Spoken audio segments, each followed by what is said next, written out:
Vamos al encuentro de Julio Bárbaro, Fernando Iglesias, pero antes vamos a recordar un momento del reportaje que le hicimos a Mario Vargas Llosa cuando vos le preguntaste si creía que ya estábamos vacunados contra el populismo. Y esta es la respuesta que dio.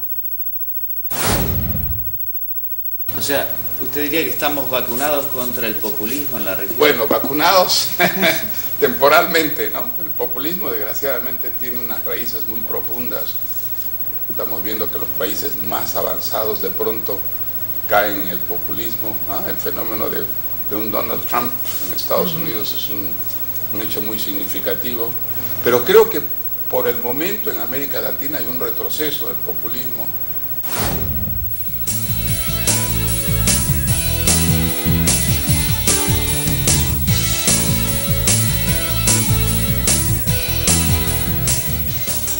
Bueno, estamos con Julio Bárbaro. Julio, gracias por estar con nosotros, con Fernando Iglesias. Bueno, Julio, ¿nos estamos complicando políticamente? Porque fíjate vos, alrededor de una ley, vamos a ver qué ley sale finalmente, que en el fondo no es ninguna solución de fondo. A mí me parece que se están tensando cada vez más las relaciones políticas. No lo veo tan grave. Creo que salimos de un autoritarismo, entramos a una democracia donde todos los temas van a debate. En este caso hay como demasiada pasión por poca ley. La ley no da para tanto. En esto... ¿El peronismo no está extorsionando un poco? No, pero el peronismo está fracturado, el peronismo está buscando su rumbo. El problema es que el gobierno logró en la votación anterior un consenso que ahora se le fue de las manos y hay que preguntarle, yo lo hablo con algunos de ellos, ¿por qué? Digo, hubo un diálogo que habían construido que se le desarmó. Y el Frente para la Victoria ya está agonizando, con vos lo discuto hace años, y te vengo ganando la discusión, porque acá con esta otra mujer que me decía imposible. Eso, digo, el acto de Moyano fue el final del... Fue que la multitud estaba en otro lado y no se necesitaba Cristina. Ahora, me parece que el problema central es que el gobierno tiene que definir mejor un rumbo y un discurso que exprese ese rumbo. Fernando.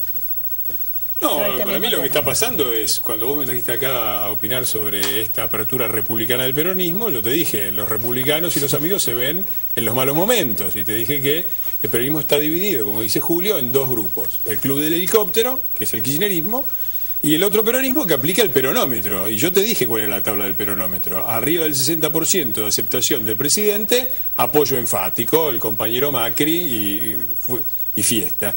En el 50%, que es donde está, arriba del 50%, que es donde estamos ahora, empezamos ya apoyo crítico. Al 40%, estado de liberación, 30% helicóptero. Ese es el peronómetro que rige al peronismo. Y estamos entrando, con pasada la luna de miel, como era lógico, el 60 y pico % de aprobación. Ningún gobierno lo mantiene por mucho tiempo y entramos en la segunda fase. Y a mí me parece que la actitud del peronismo es una actitud, digo, yo lo escucho recién a Labaña hablar de su preocupación por las pymes. Medidas de hoy sobre las pymes. El IVA, en vez de pagarse a 30 días, se va a pagar a 90 días las pymes.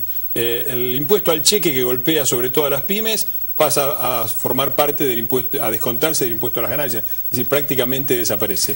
La ganancia mínima presunta, que era un impuesto inicuo, desaparece. Esas son medidas a favor de las pymes, ¿no? Entonces, a mí me parece que el peronismo juega mal. El kirchnerismo propone una ley antidespidos que la propia presidenta del peronismo, del Frente para la Victoria y del peronismo, porque eran los dos bloques, decía que era una ley inicua, que lo único que servía era para espantar inversiones. Y el peronismo lo vuelve a plantear y vuelve a secundar esto con un argumento con respecto a las pymes, que es absurdo, porque no puede haber dos sistemas. Yo no soy un abogado laboral, el proyecto de Massa incorpora también. No pero no puede haber dos. Clara, yo no soy un abogado laboral, pero creo que en Argentina rige la igualdad ante la ley, en particular en el fuero laboral. No puede haber un sistema de contratación que prevea doble indemnización y una que prevea indemnización simple, porque el abogado del que recibe indemnización simple va a decir, señor juez, mire, ahí tiene indemnización doble, yo me quiero acoger a la... Y en el fuero laboral rige como es lógico, a favor del trabajador. Pero, entonces, Fernando, es toda una política por la galería, una política de espectáculo, que es la habitual del peronismo. Pero ¿no crees de todos modos que esta ley antidespido, que es tan polémica, tan vieja, desnuda una falta de preocupación social por parte del gobierno? Mira, yo creo que se han tomado esto de la falta de preocupación social y de la falta de medidas para los más pobres, lo vengo escuchando hace meses. Si ustedes se la bancan, yo te hago la enumeración de todas las medidas de tomar el gobierno. Vos no podés dejar de reconocer que el acuerdo con los empresarios y la convocatoria de los sindicalistas fue fruto de esta ley antidespidos.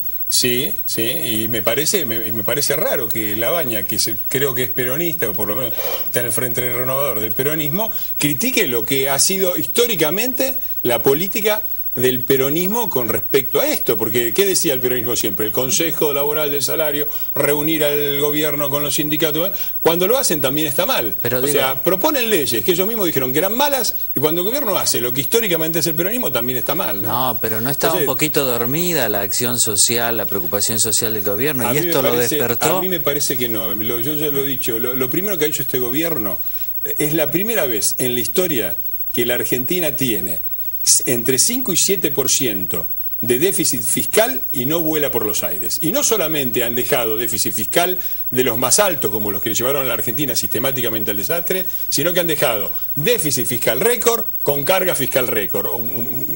Extraordinario. De eso no hablan los que participaron de este gobierno. ¿Falta sensibilidad social, crees, o contacto más con la realidad? Esto Yo cuando mi amigo dice 30%, 40%, ¿qué peronismo? La política. Si vos estás en Brasil o en Perú y tenés el 30%, lo tenés en contra. Si tenés 60%, lo tenés a favor. ¿Por qué decir el peronismo? Digo, es una obsesión tuya. Se llama la política. Cuando tenés poco en el universo, en Alemania, en Francia, en Japón. Digo, bueno, esa es la teoría de Labaña. No, la teoría de la humanidad. Vos me decís, el peronismo si tiene 30%, eso es la humanidad. La política es eso. Si tengo mucho, soy valiente, si tengo poco, tengo poco. Julio, muy rápido, muy rápido. Vos decís que es en todo el mundo. Mirá, el último gobierno civil no peronista que terminó el mandato fue en el año... Pero ¿cómo? En el 1928, vos decime en qué otro país del mundo sucede eso. En Brasil. Que los únicos...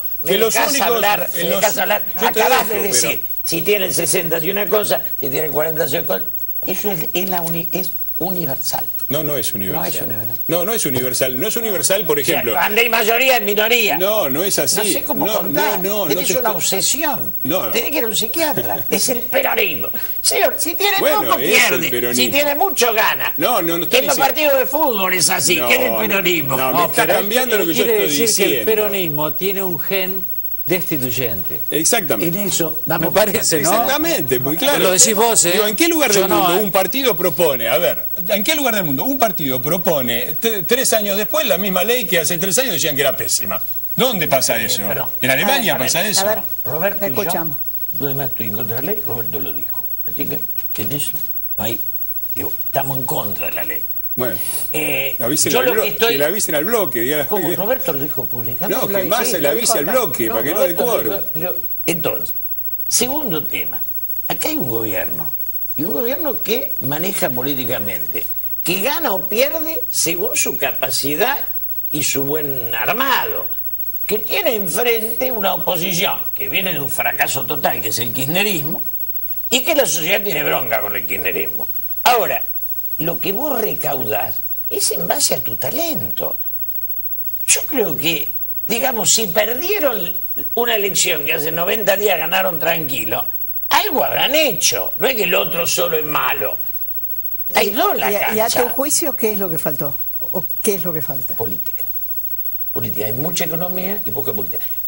Hay cosas que ha hecho el PRO excelentes, que nos devolvió la democracia y nos sacó del autoritarismo. Y esto es importantísimo.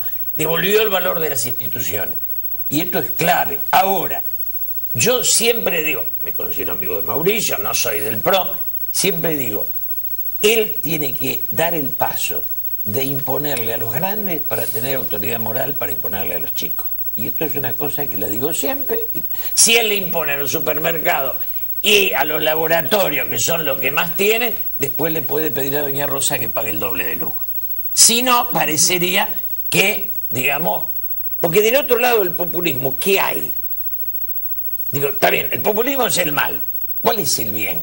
Bueno, a mí me parece que la afirmación que vos haces, esa de los grandes y los chicos, es una típica afirmación populista. En los países que funcionan, los gobiernos intentan que la economía genere trabajo y genere empleo, que es lo que está intentando este gobierno. A ver, cuando el peronismo y el Frente para la Victoria reclaman este tipo de políticas, como la que presentan, la ley antidespidos y tantas otras, y critican la falta, lo que proponen es una reiteración de las mismas políticas que durante 12 años, en el momento más favorable que tuvo la Argentina durante toda su historia, con las commodities por el cielo, con el dólar por el piso, con Brasil, con el cambio, con el real y andando para adelante, fracasaron porque terminamos con 30% de pobreza y con 16 millones de argentinos en edad laboral sin trabajar. ¿Qué es lo que proponen? Ahora, para salir de esto, en un momento en que la situación económica ya no es tan favorable, bajaron las commodities, Brasil se cayó, el dólar empezó a subir en tema tasas, en una situación mucho más desfavorable, aplicar lo mismo que fracasó cuando era favorable. Eso es populismo. Eso es Fernando, exactamente populismo. ¿no hay en tu pensamiento un pensamiento demasiado binario? O sea, o populismo o lo que está haciendo el gobierno. Y una crítica a lo que está haciendo el gobierno es caer en el populismo. Hay dos cosas. Yo no no hay una... A mí me parece que el gobierno ha tomado toda una serie de medidas con respecto, por ejemplo, todos los aumentos de tarifas tienen su tarifa social. Los aumentos de tarifa también han igualado a la población más rica del país, que era Capital y Gran Buenos Aires, con el resto del país. El plan de empleo se basa en la reactivación de la obra pública. Esto es Keynes, ¿no? Esto no es von Hayek, esto es Keynes, reactivación del empleo a través de la obra pública, y obra pública dirigida con el Plan Belgrano al norte, que es, casualidad, el sector más pobre de la Argentina. Sumale a esto, aumento de la asignación familiar para todos, duplicación del mínimo no imponible. ¿Dónde está la falta de políticas de sensibilidad social? Lo que no hay, y lo que quizás los argentinos extrañan, es el verso populista que nos comimos durante 12 años y que dejó el tendal. Julio.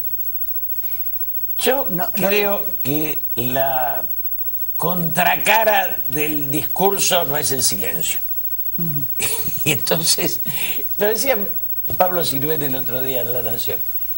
Digo, si había un discurso enfermizo de Cristina en el cual era insoportable, y el macrismo tiene cosas positivas, necesita convertir eso en una propuesta comprensible para la sociedad.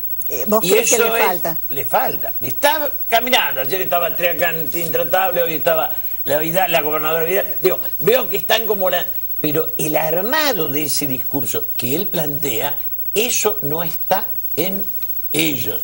Y no está porque en alguna medida Mauricio Macri, a quien se lo he dicho 20 veces, es un empresario argentino. Los empresarios argentinos le tienen cierto rechazo a la palabra. Como que todos son los hechos, entonces te quieren mostrar el Metrobús y la bicicleta. Digo, lo que hicieron, el discurso político exige la palabra, y en eso ellos la necesitan para comunicarse con la sociedad. No, lo otro es enfermizo, y esto es un poco carenciado. Es decir, que hay esto que se ha planteado en los últimos tiempos de la falta de buena comunicación, vos coincidís. Pero lo veo, digo... Me cuesta entender muchas cosas y se lo digo a ellos y me miran, no te dicen nada. No hay una comunicación. Digo, la teoría es que los hechos hablan, pero hay un tiempo en que los hechos no llegan. Y en ese tiempo el discurso lo cubre. ¿Qué crees que te diga? Es así. No puede ser. Ahora puede ser. Yo prefiero siempre un gobierno que exagere del lado de los hechos que un gobierno que exagere del lado del relato, ¿no? Eso me parece una cosa elemental. Y me gustaría también, o sea, a mí me gustaría compartir la fe renovadora y republicana de Julio Bárbaro en el peronismo, pero yo lo que veo, ¿qué querés que te diga? A ver, perdóname. Se quiere afiliar al peronismo. A mí Julio me viene corriendo, o viene diciendo, Julio dice, la sociedad está enojada con el kirchnerismo. No, Julio, está enojada con el peronismo, porque si hubiera estado enojada solamente con el kirchnerismo, el presidente sería Massa. El presidente es Macri porque la sociedad está enojada con el peronismo. Y el peronismo le sigue dando buenísimas razones. Porque hablan, estoy de acuerdo. Bueno, porque hablan, además, hablan de renovación republicana, acaban de nombrar a sus, diciendo el kirchnerismo no es peronismo, ¿cuáles son los tres principales dirigentes del Partido Justicialista elegidos la semana pasada? Gioja, Scioli y Caró. Bueno, anda a avisarle al Partido Justicialista que el kirchnerismo no es peronismo porque siguen poniendo kirchneristas. Yo veo esos tipos y me producen un rechazo existencial. Pero avisarle al Partido Justicialista, Río Brommi, al partido. Vos me querés jugar adentro del partido. Como vos no tenés partido, no te puedo juzgar. Si vos no pertenecés a la nada. Es una vivada la tuya. Pero yo digo, yo soy el peronismo y vos sos Tarzán. Entonces estás en la selva y corres por la liana. Es maravilloso. Es trampa. Digo, no puede ser Boca contra nadie. Bueno, yo me hago cargo de mis culpas. Tenés que afiliarte a algún lado. Pido disculpas por ser inocente. Julio, una pregunta que me sorprendió. Sí. Vos dijiste textualmente, me separé hace un mes porque mi pareja era kirchnerista. Bueno, pero ¿cómo se puede separar uno por eso? Vos que sos un dialoguista de la primera hora. Primero, no concibo el kirchnerismo dentro de las opciones de la política. Y en eso también voy a estar de acuerdo con Fernando. Sí. Digo, para mí, hay izquierda, hay centro, hay derecha. Ahora, el kirchnerismo ya era una enfermedad. Era un autoritarismo dueño de la verdad que te despreciaba y te perseguía. Pero y eso que hicieron conmigo, lo hicieron con cada uno de los que pudieron. Pero ¿qué tiene que ver eso con el afecto, porque con el amor? Porque en un momento de un debate como este me chicañaron y dije hasta perdí una pareja. Y ahí de eso se agarraron todos. Pero no es verdad, entonces. Digamos, ninguna pareja se pierde por una sola causa y cada uno de nosotros habrá perdido su pareja. En ese momento de calentura dije algo que no daba para todo. Bueno, nos queda muy poco, está muy claro, está muy claro. ¿Tu opinión sobre la decisión del Papa de recibir a Eve Bonafini? Sí, estoy de acuerdo. Yo, el Papa me recibe el 20, me voy el domingo, este es mi último programa, no voy más a ningún lado, me voy a ver al Papa y estoy de acuerdo, es la religión. Si Eve pide una entrevista, se la tiene que dar y me parece perfecto. Y si va a ser polémica, ¿eh? Pero no importa, es polémica. Es decir, a veces hay acercamientos que a mí me exigen también bajar mis broncas. Digo, las mías son muchas. Yo dejo de saludar a gente que fuimos amigos toda la vida y me da bronca, pero bueno. Fernando, 10 segundos, tu opinión sobre esto. A mí me parece una señal pésima. A mí me parece que no coincido en muchas cosas con Ceferino, no coincido en esta. Yo, que tuve una educación cristiana, que abandoné y soy laico, aprendí de chico que antes del perdón viene el arrepentimiento. A mí no me parece que la señora de Bonafini se haya arrepentido de ninguna de las barbaridades que hizo y dijo, y me parece muy mal que el Papa lo reciba antes de eso. Pero va de visita, no a confesarse. Bueno, de visita hay muchos motivos para recibir. Mirá, el Papa está muy interesado en combatir el tema de la trata. Nosotros estamos impulsando una Corte Penal Latinoamericana que se ocuparía de, entre muchos problemas del crimen organizado transnacional, del tema de la trata y del narcotráfico. Hemos pedido, no una entrevista pública para sacarme la foto, simplemente charlar con alguien dentro del Vaticano para ver si se puede hacer alguna actividad conjunta. Hace 3 años que estamos atrás de esto sin respuesta. Muchos saludos a la señora de Bonafini. Que te lleve la cartita, Eve. Sí, le puede acá Eve llevarme la carta. Vamos a una pausa y volvemos.